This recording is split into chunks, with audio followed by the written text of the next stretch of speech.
CGTN, China Global Television Network.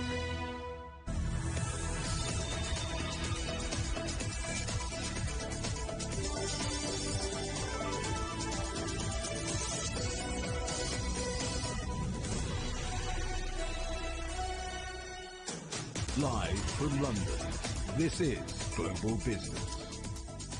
Hello, welcome to the programme. I'm Jamie Owen. And I'm Robin Dwyer. Our top stories. China's President Xi Jinping has addressed COP15, the UN's largest biodiversity summit in a decade. Our other headlines, the Bank of England increases its interest rate for the 9th month in a row. That's the highest rate in 14 years.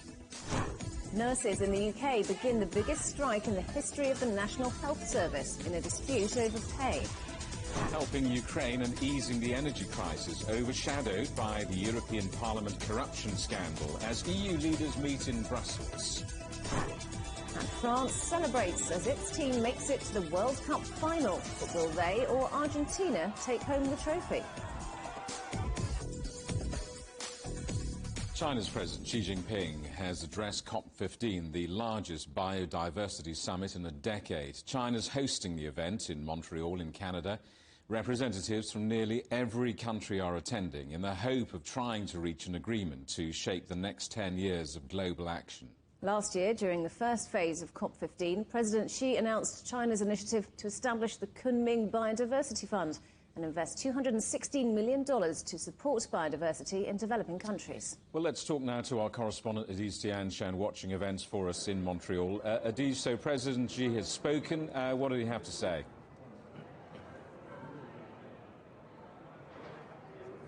Indeed, just moments ago, the high-level segment of the COP15 Biodiversity Summit has kicked off with these opening remarks from the Chinese President Xi Jinping.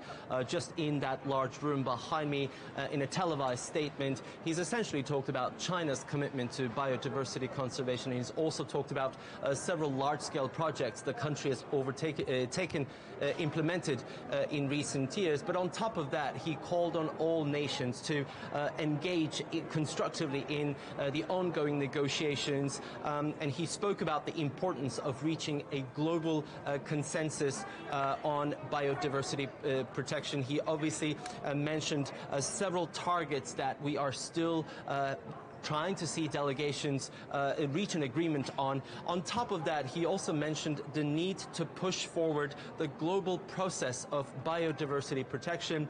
Speaking of the process, he touched on the issue of capacity building, addressing climate change, as well as stemming the nature loss and other global challenges that are all spoken about in this summit.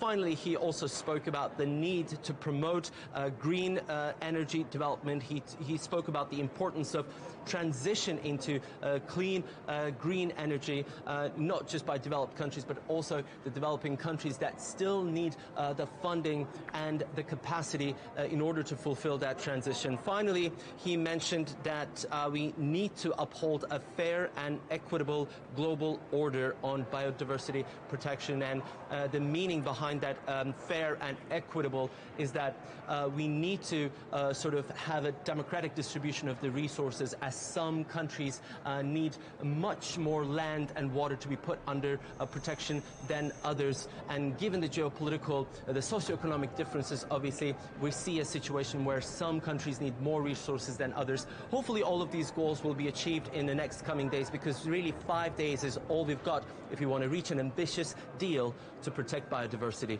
Adiz, if COP15 does indeed achieve its objectives, and that may, some might say, be a tall order, what does success look like? What's the overall objective of COP15?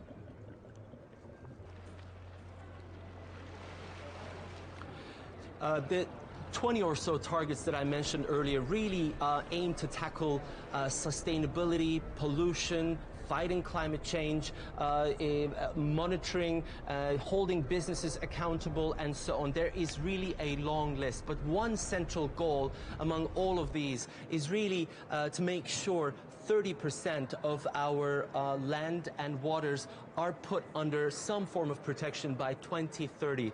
This target is also known as the 30 by 30 target, and there's been a lot of work to try to reach consensus on this. But at this point, the earlier delegations haven't been able to agree on it, so it is now left for the high-level delegations behind me at the ministerial level. Now, that's one of several goals, but experts here also say that the text needs to be ambitious. If delegations can't agree on certain items, they don't want to see a text that is really run down. But on top of an ambitious text, we also need to make sure the financial resources are secured. This has been an outstanding issue in the last few days. We've seen some of the developing nations walk out of the negotiating room. They've come back into the room as of yesterday. But we see that having both of these goals is sort of a tall order, as you mentioned. But the hopes are there. And as I've mentioned, we've got until midnight next Monday if you want to come up with an ambitious agreement that's going to stop nature loss by 2030 and restore it, hopefully, by 2050.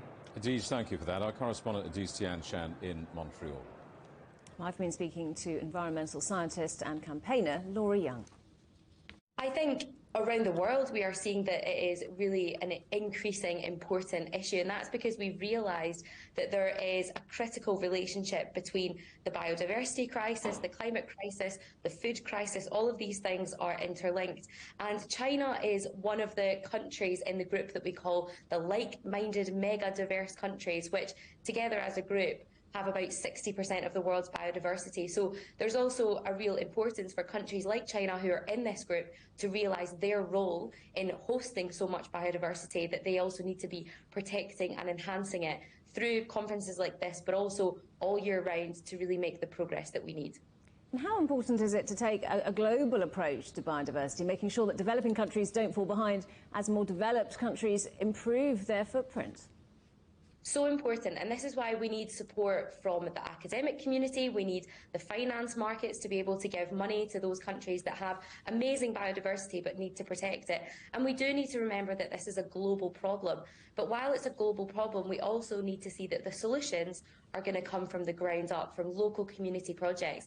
So we need to ensure that any finance that is pledged or any support or resources, that is also given in a clear way, that we understand how that's going to get to the places that need it. And particularly going back to those groups that were in that like-minded mega diverse group, the countries that do host the most biodiversity should absolutely be prioritised for the protection efforts that we are having. You mentioned finance there. It took so much wrangling to get countries to commit funding at COP25, and that's just a commitment rather than actual money being spent. This is an issue that needs money now. It is, and the frustration is this is obviously COP15 looking at biodiversity, but we've seen other conferences alongside similar topics like COP27 in Egypt with climate change, and finance is always an issue. It's great to be able to pledge money, but until that money is actually passed over and spent, it's not really good enough. And one of the things that we are going to be looking for during COP15, the final few days and this last week, is really what is the mechanism for this finance to be spent? How is it honestly going to go from countries, especially richer countries, through to countries that really need it? And what's that process going to look like? And that is a hard negotiation. That's something that's going to take many, many hours, and it's definitely going to be squeezed out in this last week. But that is the vital bit that we need to get right. It's the facility of how money is going to be passed on and how it's going to be spent, not just targets of what could potentially be given by richer nations. So, as you say, some tough negotiations ahead. What would you like to see emerge from this COP15 summit? I think clarity is the biggest thing that we need. We've seen many targets which are ambitious and also really important, but we need to see the clarity of how we're going to meet them. We need that clarity to be on a country-by-country basis, but we also need that clarity to come globally, to know who is going to be funding this, who is going to take the majority of the work, and what is that going to look like. And also just, personally, I think we really need to get terminologies right. It's amazing that, we're talking about things like finance and nature-based solutions, but we need to make sure that there's an agreement around the world on what we mean when we say these different terms. And I think that's the clarity that needs to come out. We, of course, want an agreement that all countries can sign up to, and particularly those countries who have got a bigger role to play, whether it's financially or through biodiversity protection, for them to really step up and see that this is a big role that they need to play, an important one, and that they commit to that. And then, of course, we see action after these 2 weeks have finished. Now, the rest of the day's news. And central banks in the United Kingdom, the United States and the Eurozone have all put up interest rates as they try and bring soaring inflation under control. The Bank of England has raised UK interest rates by half a percentage point to 3.5%, its highest level in 14 years. There's been a matching increase in the Eurozone, with the European Central Bank putting up rates there from 1.5% to 2%. And in the United States, the Federal Reserve has raised its main interest rate again to a range between 4.25 and 4.5%. That's another 0.5% increase. Well, David Blanchflower is a distinguished commentator, former member of the Bank of England's Monetary Policy Committee. David, welcome. Good to see you. The UK Finance Minister, Jeremy Hunt, said the sooner we grip inflation, the better. Labour's Shadow Chancellor said today's Bank of England rate hike was further evidence the UK government had lost control of the economy. Who's right? I certainly think they've lost control of the economy. I mean, obviously, we have to look back at 3 or 4 months of craziness and chaos in the UK economy, trustonomics, the collapse of pension funds and mortgage markets. I think what we see here is a classic example of looking in the rearview mirror and not really understanding what's coming. It's quite clear from the data that the UK is in recession, is headed to a really bad recession. That's actually what the Bank of England is forecasting. So for your listeners, the logic has to be, in a recession, which is worsening by the minute, why would you raise rates? Especially as it's clear around the world that inflation has turned, it's tumbling downwards and we're going to deflation. I think the first really big sign of that chaos was that the Bank of England, for the first time, there were 2 dissenters, professors of economics who've written and know about the real world, and they dissented. And I think what you're going to see is that I'll be probably on your program in February and March, watching these central bankers going into reverse gear, cutting interest rates as these economies tank. Well, look, you've sat around the table. Let me ask you, how hard is it to argue against rate rises, given the current economic pressures? Well, I think it's a great question. I mean, obviously, the story is that there's huge groupthink. As an economist, you sit and look at the world as it sits now and you say, it's really complicated. There's lots and lots of possible things that might happen. And what you have in central banks, all of them think the same thing. We should look back to 2008. Exactly the same thing happened then. September 2008, the worry was inflation's coming. There was no clue that a horrible recession was coming. And in the United States, in September 2008, the central bank still had no clue that the US had been in recession for 9 months. And then all hell broke loose. And I think that's what's coming. Groupthink, they're having in their minds something about what happened in 1974, which is another world. And what this is, I think, is a huge error. I would have been voted for rate cuts today because inflation is going to plummet like a stone. To put it technically, the effects that we had from a year ago, a big jump due to oil, a big jump due to COVID, they're dropping out of the calculations. And we've seen that in America this month. Inflation dropped by 0.7, and you're going to see for the next 6 months it's going to drop by 0.7, 0.7.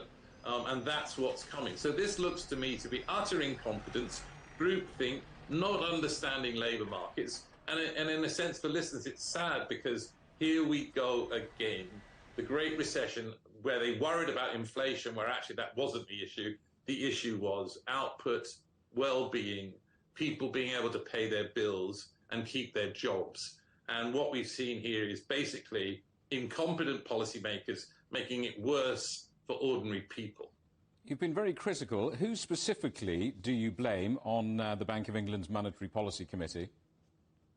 Well, I mean, groupthink for a really long time was interesting. I mean, I was on that committee and I was on my own for a very long time, voting 1 against 8. And the Prime Minister called me up one day and said, Danny, just so you understand, I know you always lose 8-1, but really there are only 2 opinions. There's your opinion and their opinion. And I think what you have is this groupthink again. You have these central bankers who don't understand. So I'll give you an example in the UK. think about around the country, Huddersfield and Burnley and Glasgow and Cardiff and all these places where ordinary people live. All the members of the MPC are basically either bankers or ex-civil servants, and they all live in London.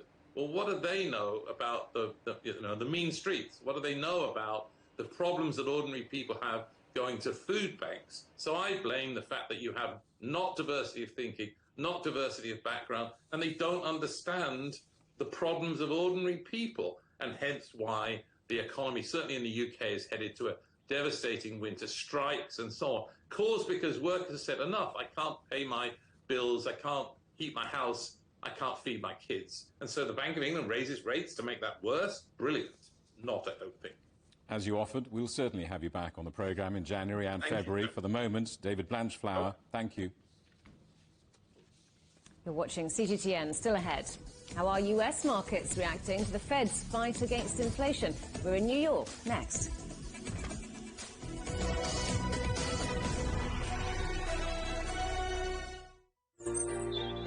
Ever wondered what's the difference between a bear and a bull market? Where are the cash cows? And who are the lame ducks? And what exactly are black swans? Grey rhinos? And unicorn companies? Make sense of it all with Global Business, only on CGTN. There's a new agenda for a new world, accelerating change in almost every part of our lives. It's shifting the norms of how we work, travel, and connect.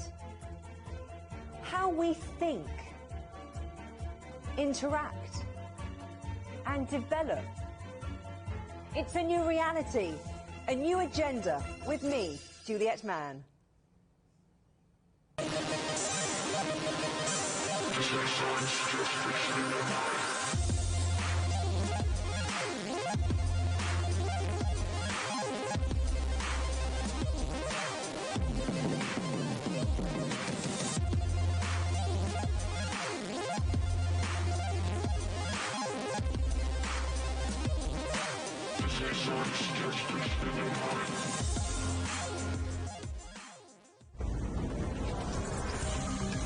This week on Razor's Biodiversity Special, a community coming together to save an endangered species vital to fresh waterways, and scientists working to bring back one of the most biodiverse ecosystems on the planet. We scientists need to be actually out there trying to change things rather than studying the loss and the decline of these oceans that once supported us.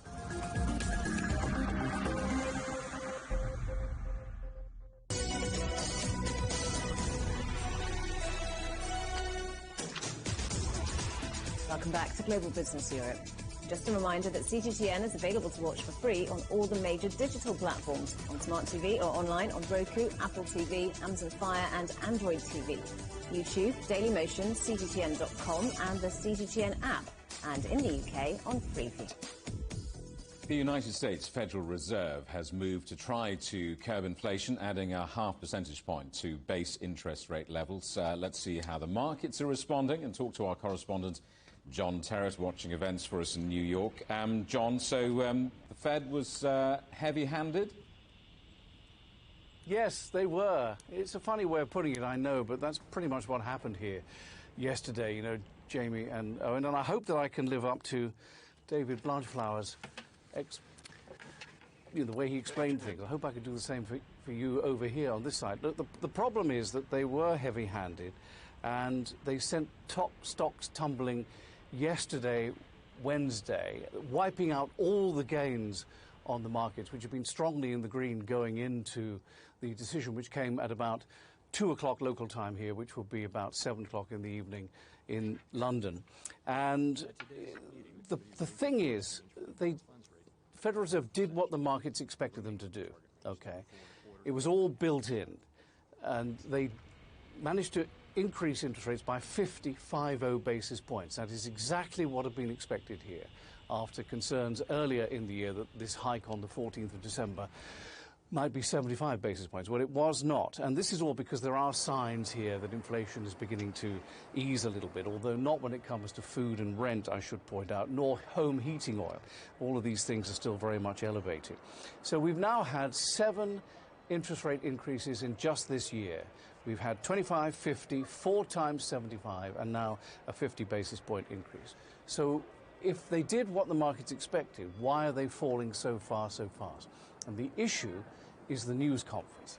Now, I'm very happy to have a chance to explain this, because what happens around the Fed is pretty much set in stone. It happens every time, all the time, and it's happened forever.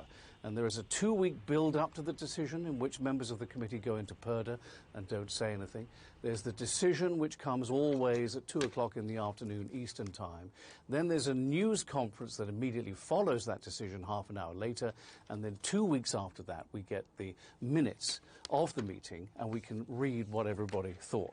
And it is that news conference that is causing all the problem. Now, the thing is, Chairman Powell is far more hawkish, as the Americans say, than even Wall Street had been expecting him to be. In other words, he basically said there's going to be more interest rate hikes in the new year.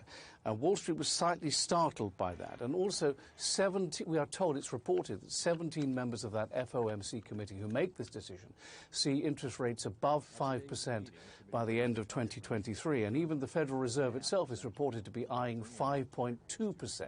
We're currently in the range of 4.25% to 4.5%. And they see 5.25%, 5.25% by the end of the year. So it looks at the moment like it's going to happen like this. They've made their December decision. Nothing will happen in January. In February, depending on what happens, it could be a 25 or another 50 basis point increase. And then the big brains here on Wall Street are wondering whether they might actually pause when it comes to March, which is, I know, what Wall Street very much wants. And we'll see where we are after a month or so. They might come back to it, they may not. Today we've had retail sales figures out that point to things really slowing down, though, which would point to maybe a 25 basis point increase in February. Retail sales down 0.6% in November, the biggest drop in 11 months. So the information continues to come in, but right now the markets are heavily down. Guys. John, what did Chairman Powell say that was really so difficult and so tough? Well, it was really that interest rates are going to continue going up far longer than I think Wall Street expected. That is the thing. And that is because inflation is just far too high still. Remember, back in June, it was 9%, and then earlier this week on Wednesday or Tuesday, whatever day it was, Tuesday, we heard that it's down to about 7.1%. So that's really good. But 7.1% is still far too elevated, and the Federal Reserve wants to get it down to about 2%. And, of course, Chairman Powell is charged with and is seeking long-term stability for the economy. Now, it is thought that that target of 2% is going to take them until 2024-25, leading to comments here in the media that maybe he's trying to force a recession. You know, it's a real difficult balance because people don't really want a recession, but Wall Street thinks one is coming. On the other hand, the way to clear out inflation would be to have a recession. It doesn't need to be a very long one, it doesn't need to be very severe, but that would be kind of not the right way to go, but it would solve a lot of problems, as it were, even though there'd be a lot of pain for ordinary Americans. So for this reason, the Dow is now down 2.2%. The NASDAQ taking it on the chin because the tech stocks are where Wall Street makes its big money, and they also are badly influenced, as it were. They are affected by higher interest rates. So the NASDAQ's down 3%. The S&P 500 is down by 2.2%. So that Santa Claus rally seems to be slipping further and further away, I'm afraid to say. Ho, ho, ho, as they say. The Senate's moved to ban TikTok. What about that? Yeah, just quickly. This is on all government devices. So this is federal government devices. Now, this bill generated in the Senate, and if it becomes law, it would mean that if you work for any U.S. government department anywhere and they give you a phone, you will not be allowed to download TikTok. Now, this is being done because many states, no, I won't say many states, but several states have done this already. So if you work for the state government and they give you a phone, you're now no longer allowed to download TikTok. The measure has to go to the House yet. I have no way of knowing whether it will pass the House or not, but it's all part of the sort of anti-China security woes that have welled up in this country for all sorts of reasons. We just have to watch and see what happens next. Guys. John, thank you for that. Our correspondent John Terrett in New York. Nurses in England, Wales and Northern Ireland are staging the biggest strike in the history of the country's National Health Service in a dispute over pay. Nurses are still providing urgent care. However, routine services are being disrupted. The nursing union is demanding a 19% pay rise amid high inflation in the UK and what they say is a decade of stagnant pay. The government says it can't afford that and is warning patients will suffer. Well, let's talk to our correspondent Andrew Wilson, who's outside a hospital in Reading in England. Andrew, this is the first nurses' strike in absolutely decades, a very different situation from other UK public sector workers. Yes, it is, Jamie. The first thing to say is that in the 106th year of the Royal College of Nursing, this is the first time they've taken industrial action, which just goes to show and illustrate, of course, what a big day this is for the nurses. It's not a comfortable one for them, but they are new to this, what you might call otherwise militant line of trade union behaviour and negotiations, hardline brinkmanship and all the rest of it, standing on a picket line. It's freezing cold across England again today, so the stamina has whittled away some of the numbers, but there are, and there has always been, a presence throughout the day. Now, for selected hospitals around the UK, around England, Wales and Northern Ireland, strike action today and strike action again on the 20th. Now, this is something the nurses say they've done reluctantly. They're doing it for a few reasons. One is they have a new leader now, Pat Cullen, someone who says that she wants to take seriously the issue of nurses' pay. Two, their pay has, in real terms, not even got back to where it was in 2011. It was whittled away by inflation all the way through 2018, and then has failed to climb back up to that figure. So that is another problem for the nurses as well. In this energy crisis, at the moment, like all the other public sector workers, they are fearful for not being able to make ends meet. And thirdly, nurses, by and large, feel their jobs are being whittled away. There's a shortfall within the NHS at the moment, partly due to Brexit, partly due to the pandemic, of something like 47,000 nurses. 47,000 vacancies for nursing jobs within the NHS. Those that do work in the hospitals say they're turning up. There's not enough of them to get their jobs done properly.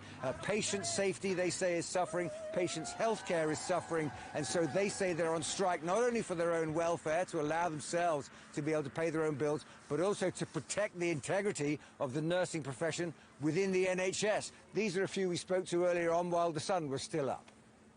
I think it's probably the last thing that most nurses wanted to do, being obviously from the caring profession, and it's a bit of an alien concept to us because we're used to being in there, putting our all in. I think a working condition is quite hard, especially, you know, if you work on the ward in the hospital. It's quite understaffed, difficult to recruit and difficult to, you know, keep staff as well. A message needs to be sent to the government and they need to get around the table and negotiate. We've had the highest vacancies of nurses ever recorded, 47,000 at the moment. People aren't coming into the profession, people are leaving in droves, and that's affecting patient safety on a daily basis. It's going to be very difficult for patients, isn't it? The strike is supposed to last for 2 days, but how long is the disruption for patients going to go on for?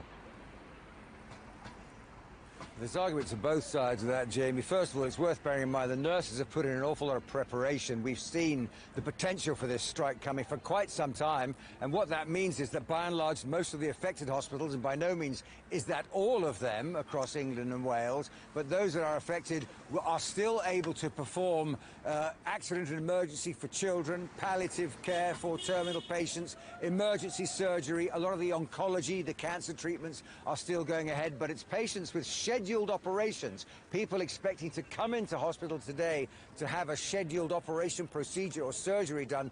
They may have had that cancelled, and they would have had a letter, the authorities say, from the hospital saying, do not come, your operation has been cancelled. Hospitals are saying if you did not get a letter, you should still show up because it will go ahead. The nurses are saying essentially what is happening today is this is the equivalent in the hospitals of perhaps a public holiday, perhaps Christmas Day. It's like a go slow, it's like a reduction of staff, but by no means having things ground to a halt. Now, the problem is what the nurses are looking for is 5% above the inflation rate, which, According to the retail price index, consumer price index is just over 10%, but according to the retail price index, is somewhere near 14.5%, which means they are actually looking for 19% pay rise. They've been offered 4.5% and turned it down. In Scotland, the nurses have accepted 7.5% and are now back at work. But if this impasse continues, then there is in the wind discussions about more strike action by the nurses in January. That may be harder also to organise in terms of patient care, and things could get more chaotic. It's hard to know at this stage because, as we said right from the start, this is an initial outing for the nurses. They've never done this before. They're not experienced trade union operators like, say, the rail workers or the dock workers. And so there is every possibility that this could turn a bit nastier, let's say, in January. Andrew, thank you for that. Our correspondent, Andrew Wilson in Reading. Nigeria is launching new banknotes in an effort to curb inflation and tackle money laundering. More than 80% of the country's cash is in private hands. And the government wants to bring it back into circulation into the banking system. People have until the 31st of January to either use their old notes or deposit them at the banks.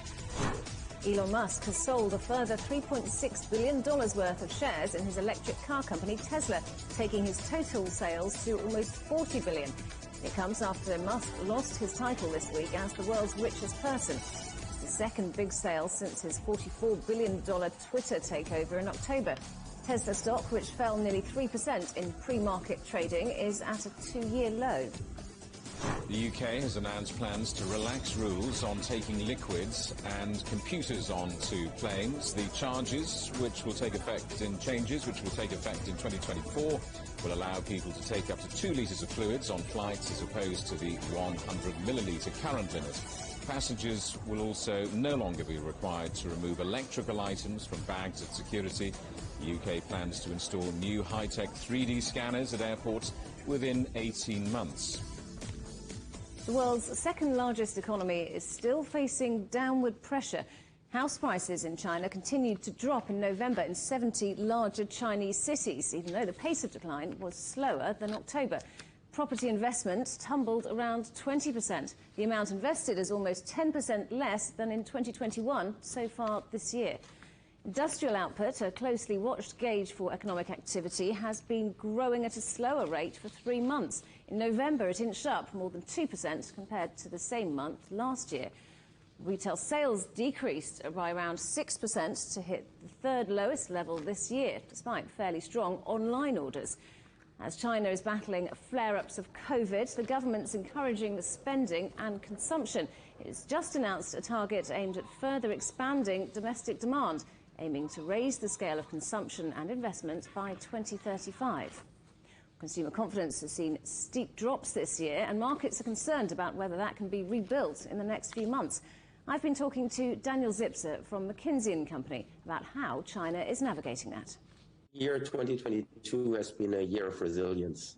I think on the one hand side, we've seen a continued rise of the upper middle class. We see salaries increasing, we see low inflation levels. At the same time, we've also seen a substantial decline in consumer sentiment in April of this year, and it has not recovered until today. So what are companies doing to try and encourage consumers to spend? I think we see a number of initiatives trying to get consumers back to spending. In a time where the shopping mall traffic is declining, there's been a substantial shift to digital channels, and particularly the social commerce has actually seen great attention. The large platforms in the social commerce scene have seen very strong and healthy growth in this year, and that has been an area where successful brands have been doubling down on in 2022. What about the kind of consumers we're seeing in China? Is the makeup of those kind of people changing? I think what we've seen this year is that particularly the upper middle class, around 130 million households in China, has continued to actually increase their spendings, whereas the middle class and below has actually seen a decline in their spending power. I think we see stronger growth when it comes to food and beverage products. We see less when it comes to fashion or beauty, so those are areas which have seen decline. We've seen a rise of local Chinese brands. Local Chinese brands in 2022 particularly has seen actually a substantial increase in their market share. So what will all these changes mean for China's economy, do you think? China has been converting the economy for a number of years from an investment-driven economy to a consumption-driven economy. It has seen a bit of a challenge in 2022. Going forward, we anticipate that China will need to continue to drive innovation and will also need to continue the journey to a more consumption-driven economy in 2023 and beyond. So consumer confidence really has taken a bit of a knock this year, hasn't it? What's the outlook, do you think? Are things looking up? You're very right. I think in April 2022, there has been a very substantial decrease in the consumer confidence. It has actually led to an all-time low. The consumer sentiment in China has never been as low as it is right now.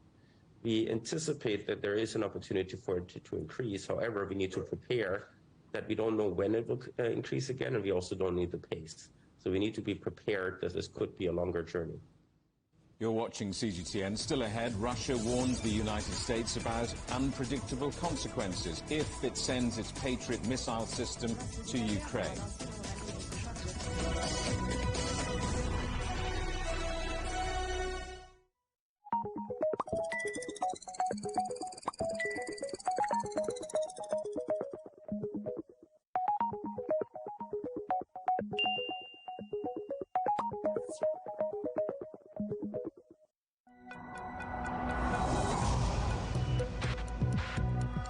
Each day, there are millions of stories. Each one can open new perspectives, new possibilities. Wherever you look, we are there to see, discover, explore. We put the pieces together to find what really matters to you, all around the world, all around the clock. Our reporters are at home across the globe.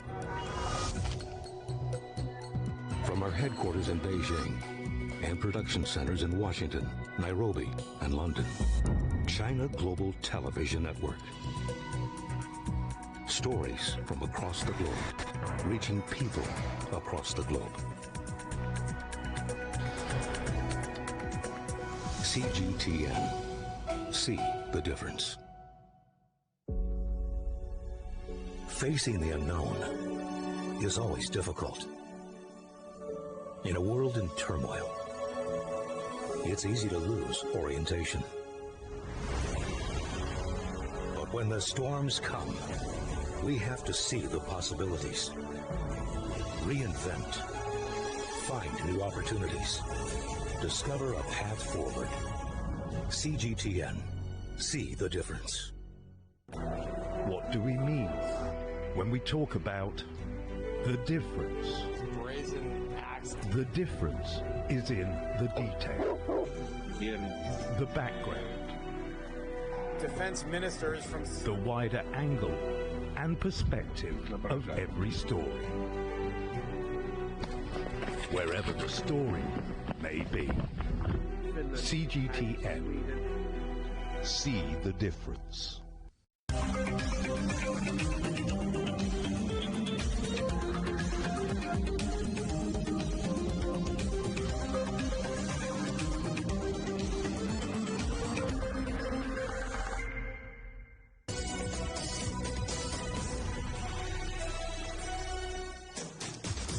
Welcome back to Global Business Europe with Jamie Owen and Robin Dwyer. Our top stories. The Bank of England increases its interest rate for the 9th month in a row.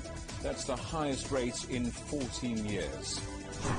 Nurses in the UK begin the biggest strike in the history of the National Health Service in a dispute over pay.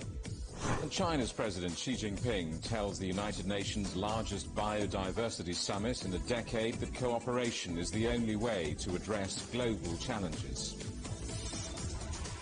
Well, let's stay with the COP15 summit and talk to our correspondent Senzo Yuan in Beijing. So what were the main points from President Xi's speech?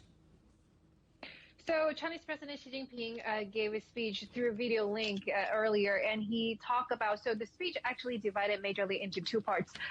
First of all, the four advocates he talked about is to, first of all, build global consensus. What he means here is to, for the conclusion of the post-2020 global diversity framework, that he calls on all parties to work on that and also push the efforts of global action on protecting biodiversity. Second of all, is to turn ambition into action. What he means here is to push forward a global process in such effort, and also in terms of helping developing countries in such effort. And also, third aspect is about green development. What he means here is to speed up the green transition of lifestyle, of how people are approaching this through protecting biodiversity. And the fourth is also to promote a fair and equitable global order. What he means here is to respect the UN-centered system and also respect the international order underpinned by international law. And this is the first aspect of his speech. The second aspect is he talked about how China has been acting in such effort. He talks about how the country has built national parks to help restoration of species and also space up land for those wetlands as well as endangered species to stay in. And in addition to that, some of the major actions on the ground, as we know, the botanic gardens in Chinese capital as well as in southern China, Guangzhou.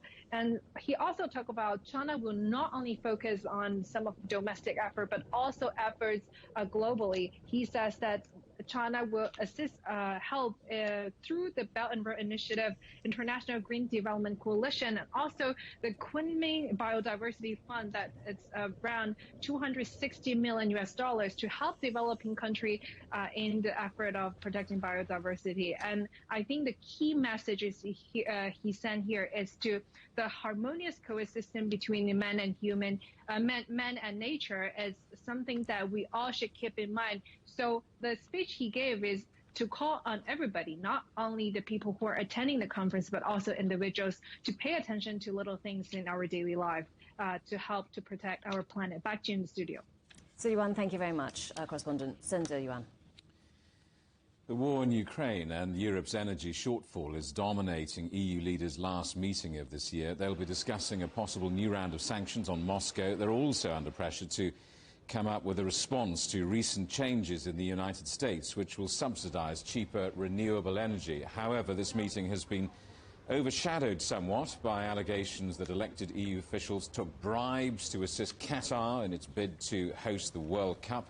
Let's talk to our correspondent, Alex Cadier in Brussels. Alex, so another development in this corruption scandal engulfing the European Parliament. Tell us more. Yeah, you're absolutely right. In the last few days, I told you that this scandal would keep rumbling on, and it has. Just in the last few moments, the European Chief Prosecutor requesting the lifting of the parliamentary immunity for two MEPs, Eva Kaili, who has been central to this investigation, the former Vice President of the European Parliament, accused of corruption and charged by the Belgian authorities of that, but also Maria Spiraki, who is of the EPP group, the European People's Party, so a different political party to the others involved in this. Her immunity has been lifted, or a request for her parliamentary immunity to be lifted has been put forward by the European Chief Prosecutor, saying there is a suspicion of fraud detrimental to the EU budget. Now, that statement does not clearly link that particular MEP to the Qatar corruption allegations, but there's clearly a lot going on in the background about certain things moving, and the Chief Prosecutor looking into the detail of these things. So that may be the first clear sign that this scandal could, and again I'm just saying could because at this point this hasn't been confirmed, reach other political groupings. So it's quite a serious new step in this scandal should it be confirmed. The other news we had a few hours ago is that Eva Kaili's partner in front of the Belgian authorities admitted to taking bribes from Qatar and from Morocco, saying that Kaili was not involved and was not aware of the cash in her home, and the only reason why her father was caught red-handed, so to speak, with a suitcase of cash, is because they'd only found out about this on the day and they were trying to get rid of it. So that is the latest developments on that story. It will keep rumbling on. MEPs have voted today for stricter measures and more checks and balances to avoid this kind of scandal happening again, but it's certainly not the end of this story. Alex, let's put that to one side for a moment and talk about what was supposed to be on the agenda of today's meeting. The main concerns in Brussels over the change to energy policy, renewable energy policy in the United States.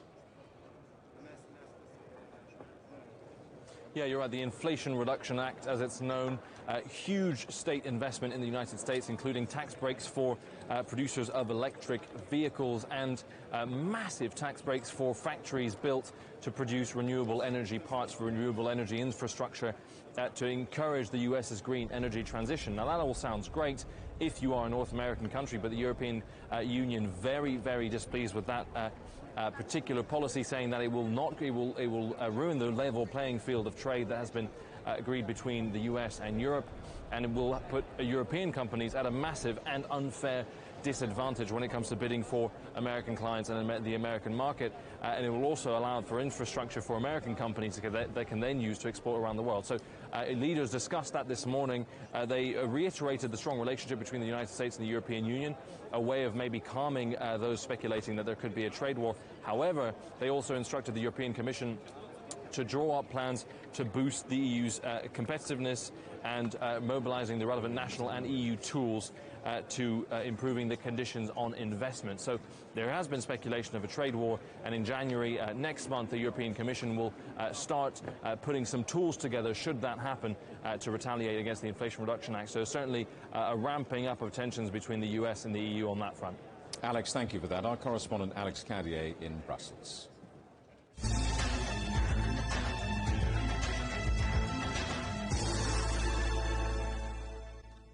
As Washington prepares to deliver its Patriot surface-to-air missile system to Ukraine, Moscow has again warned this would mark a serious escalation in the conflict. Earlier this week, sources in the United States said the weapons could start arriving in NATO bases in Eastern Europe this week. The Kremlin says all arms supplied by the West to Ukraine are what it calls legitimate targets for its forces. On December the 13th, it was announced that the US would supply Ukraine with a bank of the Patriot anti-missile system. Previously, lots of experts, including those on the other side of the Atlantic Ocean, doubted that this step would be reasonable because it would escalate the conflict and increase the risk of the US being drawn in directly. But as they say, hang the expense. And besides that, the expense is other people's lives.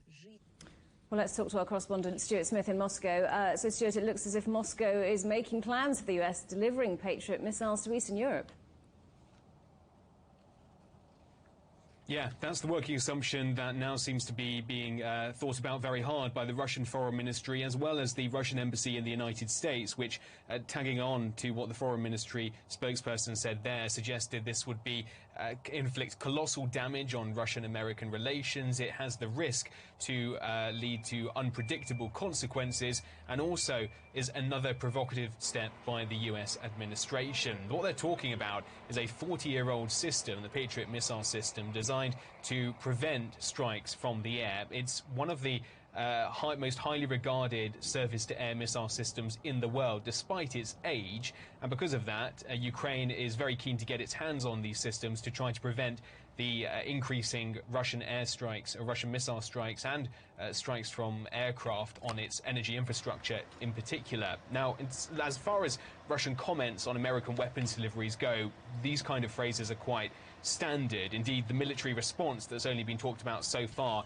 is that any weapon system delivered by the United States or the West will continue to be a priority target for Russia's armed forces. For these Patriot missile systems, there's been no talk of red lines, and there's not been the kind of anger and concern as we saw for the ATACMS missile system, which would allow for offensive capabilities. But clearly, it is still making Russia quite nervous. Having said that, on the on the state television channel yesterday evening discussing the prospect of a Patriot missile system being developed. It was pointed out it would take months before Ukrainian armed forces are able to use these systems. They're complex and would require training, most likely in Germany. And also one military commentator pointed out they're not infallible. They do fail, have failed, and so this is not something that on this particular talk show they were presenting as a massive threat. And Stuart, just as the EU announces its price cap on Russian oil, President Putin says he'll find new markets for it. Yeah, that's right. This was a bumper speech by the Russian President Vladimir Putin talking about how Russia is going to respond. We've heard a lot over the last few months, and all of it confident in the ability of Russia to divert and change the way it does its trade on the international stage from west to east. And the president was going into some details. He talked about the attempt by the West to push Russia to the periphery of global engagement, so that it's not going to work, and that it has other options, including, as he said there, Africa and Latin America, but also Asia and the Middle East, a whole swathe of countries he suggests that Russia considers friendly, as opposed to the unfriendly ones in the West. Now, he did list off a load of projects that he believes will help toward that aim. The Power of Siberia 2, a new pipeline still to be built, developing a gas field in Russia's east, and also the Far Eastern route, which will increase deliveries to the east from 2030 at its maximum. But there's the key here. These projects are still to be built or are still to yet max capacity, and the oil price cap is in effect now. The gas cap could come next year, and so for Russia, although it has ideas about how to tackle these, they're not implemented just yet, and that's something the president seemed all too aware of. In the meantime, he's also suggesting about sending gas to Turkey, which he hopes could then be able to send it on to the European Union. So a few options being thought about by the president, but all of them going to take time, and the European Union is showing that it's still willing to impose more and more sanctions as it tries to discuss a 9th round. Stuart Smith in Moscow, thank you very much. Peru's new government has declared a state of emergency amid violent demonstrations following the ousting and the arrest of the president, Pedro Castillo. Residents will not be allowed to gather or move freely, and the police will be allowed to search homes without permission. This comes after a week of unrest as protesters demand the reinstatement of Castillo. He was forced out after he tried to dissolve Congress in a bid to avoid impeachment over corruption allegations. A planned spacewalk by 2 Russian astronauts has been called off after ground teams noticed a leak from one of the spacecraft docked at the International Space Station. The leak of an unknown substance appeared to originate from a Russian Soyuz spacecraft. NASA and Moscow are evaluating the spacecraft, which is due to return the 2 cosmonauts and 1 US astronaut to Earth in March. You're watching CGTN. Still ahead, celebrations in Paris as France secure their place in Sunday's World Cup final. But will Argentina spoil the party?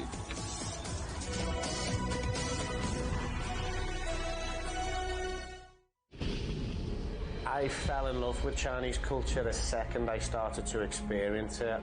70 years ago, a small group of British businessmen travelled to China to unlock opportunities between the 2 countries.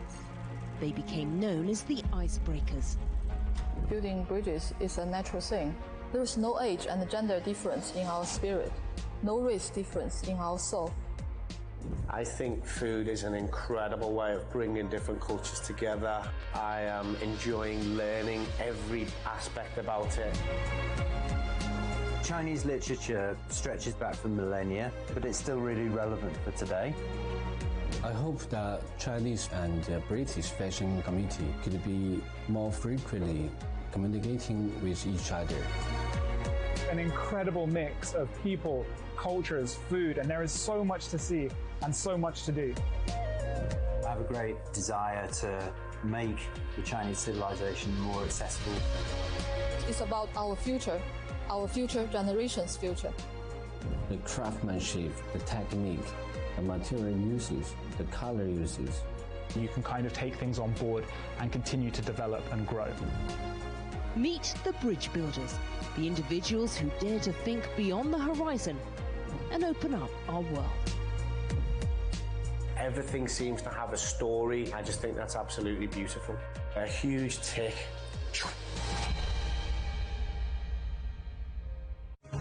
The story of the North Atlantic convoys and their heroic sailors has become part of British national identity.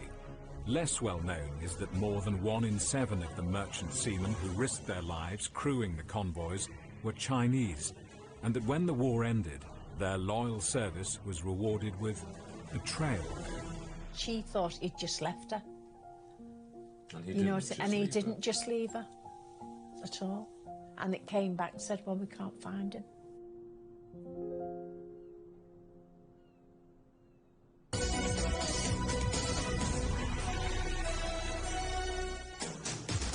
Welcome back to Global Business Europe.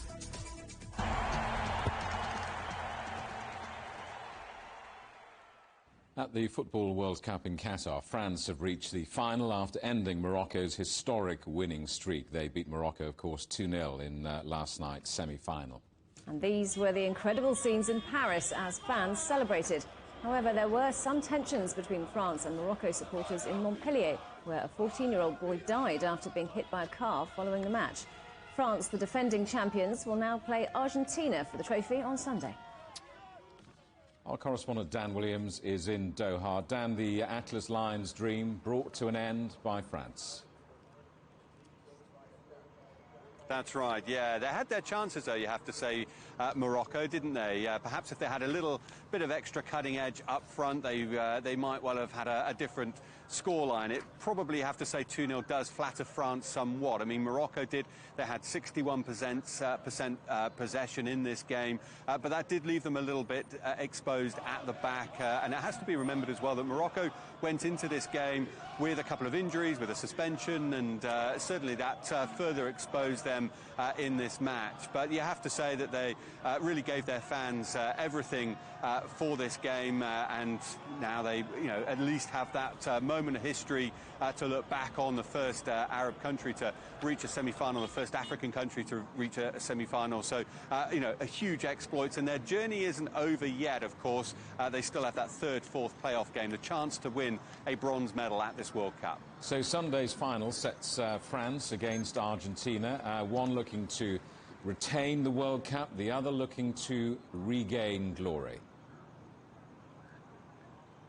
That's right, yeah. France looking to become the first country to retain a World Cup since Brazil managed that, Brazil and Pelé, back in 1962. It's a very rare occurrence for this to happen. It's only happened 2 other times, and certainly that's the challenge now awaiting France. But this is going to be a game that's all going to be billed as a battle between Kylian Mbappe of France and Lionel Messi of Argentina. Of course, both on 5 goals at this World Cup, so that race for the Golden Boot also adds an extra edge as well.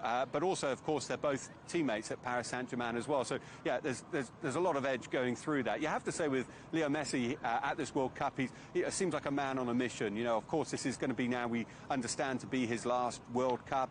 We expected that before, potentially his last in an Argentina shirt, from his comments from the other day. But never say never, of course, with Leo Messi. But, we've seen in patches as well, his scintillating form, especially that third goal against Croatia in the semi-final, where he just, turned on the style of old and showed what he's all about at times during a game. So, certainly this is going to be a mouth-watering clash between these two giants, and it could be potentially a classic. We hope we're not left with, the occasion running away with this and, a dour, goalless draw. We hope that it's going to be the classic that we all hope it to be. Well, let's talk about the teams for Sunday then. Big question for France, I guess. Will Benzema return? Yeah, that's right. Yeah, I mean, it's a fairly frightening prospect, isn't it? You kind of got, the amount of firepower, Mbappe, Griezmann, Giroud, all up front for France, and then you have this potential of Benzema returning as well. Now, what's happened here is that he was obviously the Ballon d'Or winner, and he was in, the France squad, absolute set starter for France. But then he had a thigh injury just before the tournament began. But he's now back playing friendlies for Real Madrid. They're back in, ahead of the season restarting in Europe. So he's actually back, playing and showing that he's, back to some kind of match fitness. So he's been invited out here once again to be part of the France squad. Whether he plays or not, that's probably a little unlikely, it seems. But you never know. We know that with France, they had a couple of players out with flu-like kind of symptoms. So you never know whether he will, might be on the bench. Could be worse options for France to look to the bench if the game's close, going into extra time, to put on Benzema, right? So yeah, it could be. Don't rule it out, that's for sure. Dan, good to see you. Thanks for that. Our correspondent Dan Williams in Doha. The headlines again. China's President Xi Jinping tells the United Nations' largest biodiversity summit in a decade that cooperation is the only effective way to address global challenges. On other headlines, the Bank of England increases its interest rate for the 9th month in a row. This is now the highest rate in 14 years. And nurses in the UK begin the biggest strike in the history of the National Health Service in a dispute over pay. And that's it for Global Business Europe. Thank you for watching. More on all our stories at europe.cgtn.com, and do follow CGTN Europe on Twitter, Facebook and Instagram. We're on smart TV apps, Roku, Apple TV, Amazon Fire and Android TV, YouTube, Dailymotion, CGTN.com and the CGTN app, and in the UK on Preview. We'll see you again tomorrow, same time, same place. From all the team in London, goodbye. Goodbye.